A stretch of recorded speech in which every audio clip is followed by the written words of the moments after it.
नमस्कार, स्वागत है आपका हमारे खास कार्यक्रम में। आज हम एक ऐसे मुद्दे के पर्दे खोलने जा रहे हैं जिसने लाखों युवाओं के भविष्य पर सवालिया निशाना लगा दिया है।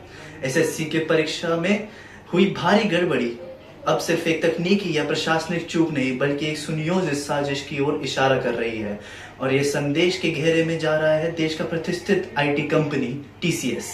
हाल ही में एसएससी परीक्षा में सामने आई भारी अव्यवस्था ने पूरे देश के छात्रों को झकझोर कर रख दिया है।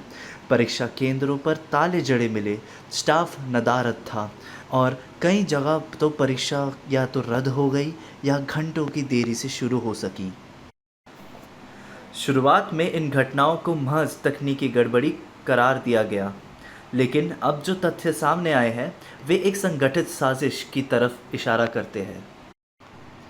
इतना ही नहीं, पवन गंगा एजुकेशन सोसाइटी नाम के एक परीक्षा केंद्र प्रभारी ने अपने सरकारी लेटर हेड पर दावा किया कि उन्हें धमकाया गया था कि अगर निर्देशों पर पालन नहीं किया गया तो परीक्षा किसी और केंद्र से करवा ली जाएगी। पवन गंगा एजुकेशन सोसाइटी के अनुसार टीसीएस, जो पहले एसएससी परीक्षा की तकनीकी वेंडर थी, ने कुछ परीक्षा केंद्रों के कर्मचारियों को कथित रूप से पैसे देकर परीक्षा प्रक्रिया में व्यवधान डालने को कहा।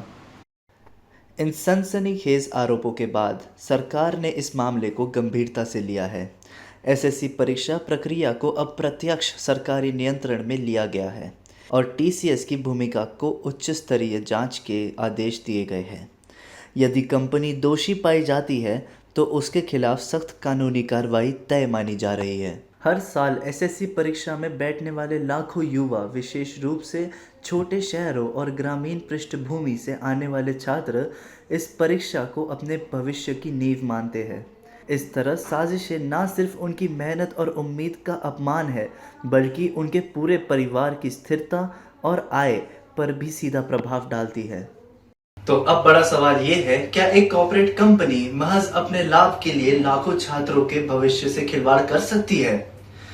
क्या ऐसे मामलों में सिर्फ जांच ही काफी है या फिर अब जरूरत है एक सख्त और पारदर्शी परीक्षा प्रणाली की जो भरोसे को फिर से बहाल कर सके? जवाब वक्त देगा, लेकिन सवाल अब देश के हर युवा का है।